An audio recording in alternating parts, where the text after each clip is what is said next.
You've been taught to track every dollar, cut your coffee expenses, and micromanage your budget like your financial life depends on it. The financial industry has sold you this lie so effectively that you probably feel guilty right now for that lunch you bought yesterday instead of meal prepping. Here's what they won't tell you. This targeted wealth advice is exactly what keeps you broke. Real targeted wealth isn't about saving pennies. It's about multiplying dollars. While you're obsessing over whether to spend $3 on coffee, wealthy people are making moves that generate 3,000 and the financial industry profits billions from your micro-obsession because it keeps you distracted from the real game. Today I'm exposing 3 ways this lie works and why your budgeting app is your enemy. The first thing you need to understand is that tracking every expense creates poverty mindset at the neural level. When you spend mental energy categorizing whether your gas station snack was entertainment or food, you're literally rewiring your brain to think in terms of scarcity. You become someone who measures wealth in saved pennies instead of earned dollars. Here's the math problem nobody talks about. You cannot save your way to wealth when you're starting from zero. If you make $40,000 a year and save 10%, you've got $4,000. Congratulations, you're still broke, just with a slightly bigger emergency fund. Meanwhile, that same mental energy could have been invested in learning a skill that increases your income by $10,000 annually. The budgeting industry makes money by keeping you focused on small money. Every financial app, every guru selling expense tracking courses, every bank promoting savings challenges profits when you stay obsessed with managing what you already have instead of creating what you don't. They need you to believe that wealth comes from restriction, not expansion. The opportunity cost is staggering. While you spend 30 minutes daily logging expenses and analyzing spending patterns, someone else invests that same 30 minutes learning copywriting, networking with higher earners, or building a side business. After 1 year, you've saved maybe $1,500. They've potentially created a $15,000 income stream. I lived this trap for 7 years. I had every budgeting app tracked, every category, celebrated hitting my savings rate targets. I felt so disciplined, so financially responsible, but I was fundamentally the same broke person with slightly better organization. The breakthrough came when I deleted every tracking app and invested that time in learning high-value skills instead. The identity trap is the most dangerous part. When you constantly monitor what you can't afford, you become someone who can't afford things. Your brain doesn't distinguish between, I choose not to buy this coffee because I'm tracking expenses, and I can't afford this coffee. Both create the same neural pathway. Scarcity. Wealthy people don't track coffee purchases because coffee purchases don't matter. They think in terms of what generates wealth, not what preserves it. When you're making decisions that create $10,000, you don't need to stress about decisions that cost $10. The real problem isn't your spending habits, it's that you've been convinced to optimize the wrong variable. You're trying to perfect a system that can't create the results you want. No amount of expense tracking will make you wealthy, because wealth isn't created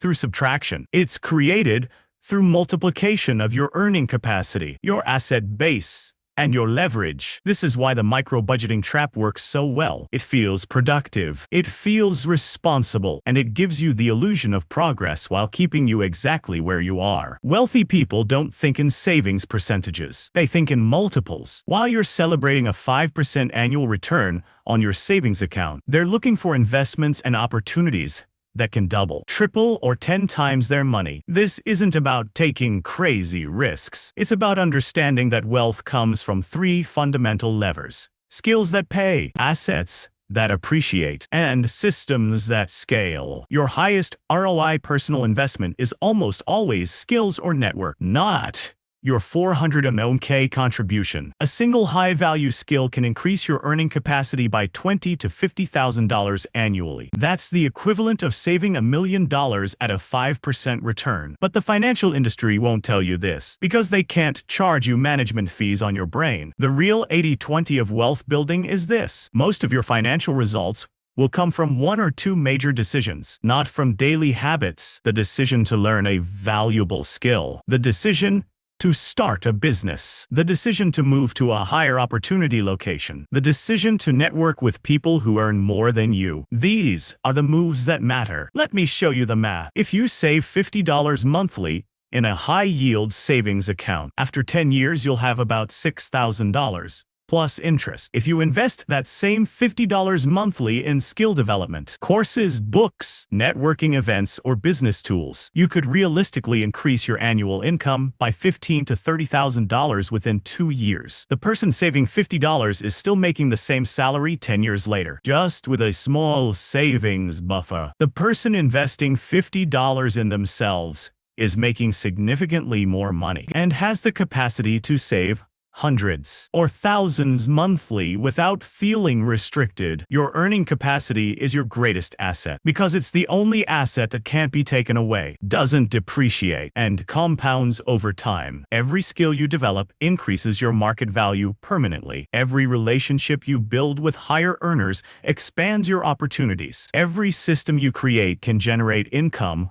while you sleep. This requires strategic disappearance from low-value financial activities. Stop checking your bank balance daily. Stop calculating how much you'll save by making coffee at home. Stop reading articles about the best savings accounts. These activities create the illusion of financial progress while keeping you trapped in small thinking. The multiplication mindset means asking different questions. Instead of "How can I cut this expense?" ask, "How can I increase my income?" Instead of "What's the best savings rate?" ask, "What's the best skill investment?" Instead of "How do I budget better?" ask, "How do I earn more?" When you shift from managing money to creating money, everything changes. You stop being defensive with your finances and start being offensive. You stop trying to preserve what little you have and start building what you could have. The strategy is simple.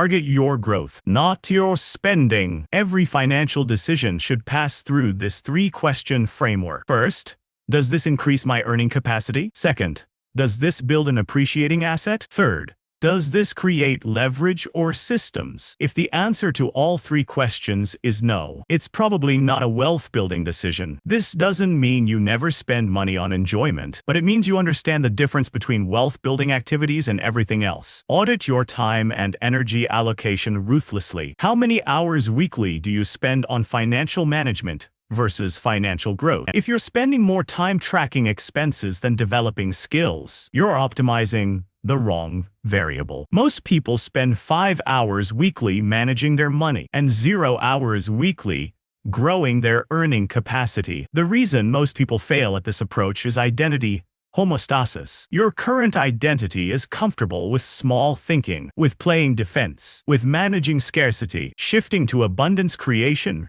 requires becoming someone different. Your brain will resist this change because it threatens your current self-concept. The neural pathway shift happens through consistent practice. Every time you choose growth over management, you strengthen the abundance pathway. Every time you invest in yourself, instead of restricting yourself, you rewire your relationship with money. This isn't positive thinking. This is neuroplasticity applied to wealth building. Your practical next step is identifying one high-leverage move you can make this week. This could be researching a valuable skill to learn, reaching out to someone in your field who earns more than you, or starting a small side project. The key is taking action that builds capacity rather than preserves resources. Stop targeting your pennies and start targeting your potential. The real lie isn't just about budgeting apps or expense tracking. The lie is that wealth comes from restriction instead of expansion, from managing what you have instead of creating what you don't have. While everyone else is optimizing their coffee purchases, you'll be optimizing your earning capacity. Subscribe for more unconventional wealth strategies that actually work.